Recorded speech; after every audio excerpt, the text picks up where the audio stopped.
Today, as you know, the subject of weight is important to us. And we talk about it a lot. Which gets discussed more, the weather or excess pounds? I wonder. Notice the next time someone brings up the topic of weight. You won't have to wait long, I assure you. This holds true for men as well. Weight matters to people regardless of gender, and sometimes from teens on, especially regardless of age.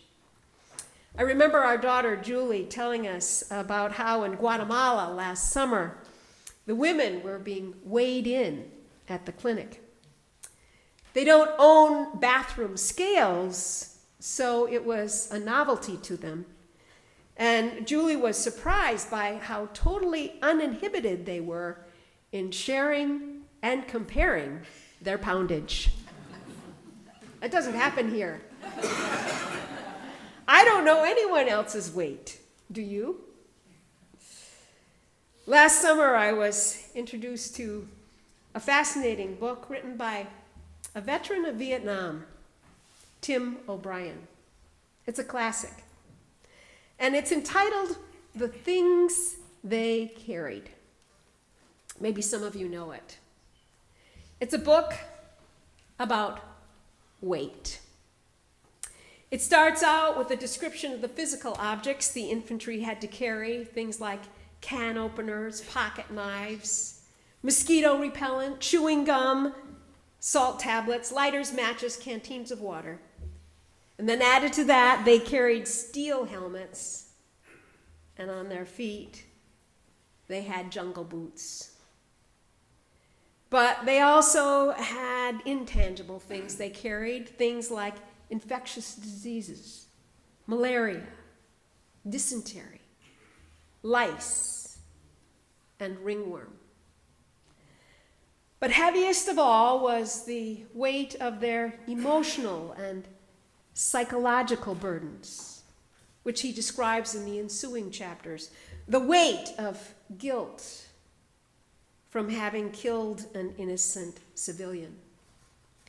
Utter self-disgust for the way he treated a fellow comrade. Cowardice in the face of danger. Terror. Those weights that sometimes never get lifted, even a long time after the war is over. Sometimes those who had been in combat would try to convince themselves that once they got home, their family, their friends, townspeople would be there to relieve them of the heaviness of their souls. But often that didn't happen. An excerpt from the book. Who wants to get his back clapped by idiots who don't know jack about what it feels like to kill people, or get shot at, or sleep in the rain, or what it feels like to watch your buddy go down underneath the mud? Those are the kind of weights that follow veterans to their graves. But veterans aren't the only people burdened by excess weight. Last week, as I mentioned earlier, I spent 3 days in prison at the Women's Maine Correctional Center in Windham.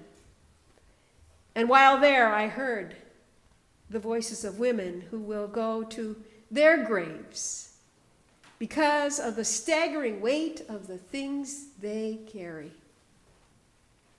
The 3 G's: guilt,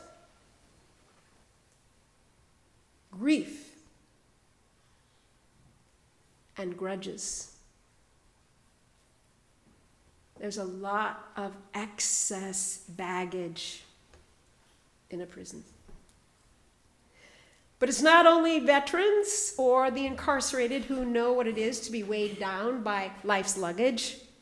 We also know all too well Some time ago, a friend of mine described this scene at Logan Airport. Clearly in a rush, a man grabbed 4 pieces of luggage off the carousel. A porter offered his services, but the man refused. Fearing that he'd be expected to offer a tip, he assured the porter that he could manage perfectly well by himself.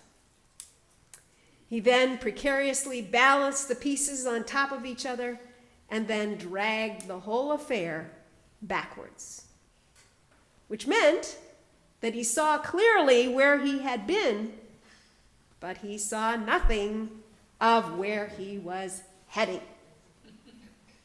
Then, just as he was about to go out the door, a young woman went running after him, waving her baggage claim stub. He had grabbed the wrong luggage, probably because it matched his set.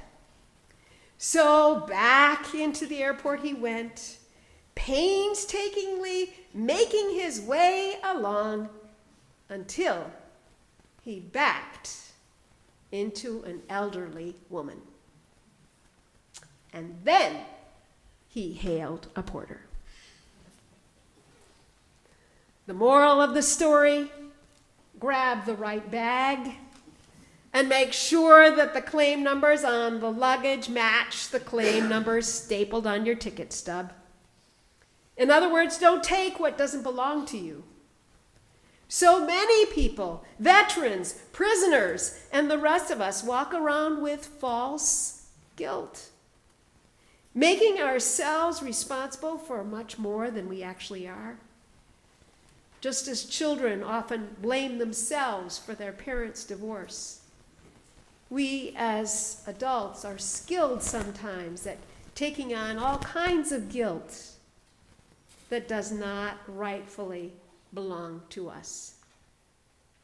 Remember the words of Eleanor Roosevelt? No one can make you feel inferior, or guilty for that matter, without your consent. Shed whatever it is that doesn't belong to you in the first place. Secondly, remember not to face backwards. Don't look behind you saying, if only, but look ahead and say, next time. And lastly, but most importantly, if your problems are too big or your luggage too cumbersome, don't try to handle it on your own. Ask for help. Because we have it. We have that help in the risen Lord. In today's text, the writer of the book of Hebrews advises all of us to lose weight, no matter how it is that we acquired it. Listen to this passage as paraphrased by Eugene Peterson in The Message. These are his words. Do you see what this means? All these pioneers who blazed the way, all these veterans, that's the word he uses, all these veterans, he says, cheering us on. It means we'd better get on with it. Start running and never quit. No extra spiritual fat. No parasitic sins. Just keep your eyes on Jesus. That's the best weight loss program there is. Leaving the excess baggage behind so as to better press forward. And that happens once we can lay those burdens down at his feet. There is a temptation to be like that man in the airport. We want to do things ourselves. But there's a better way, a much better way. We can willingly surrender them to the one who said, "Come to me, all you that are weary and are carrying heavy burdens. I will give you rest. rest for your souls. For my yoke is easy and my burden light. Thanks be to God. Amen.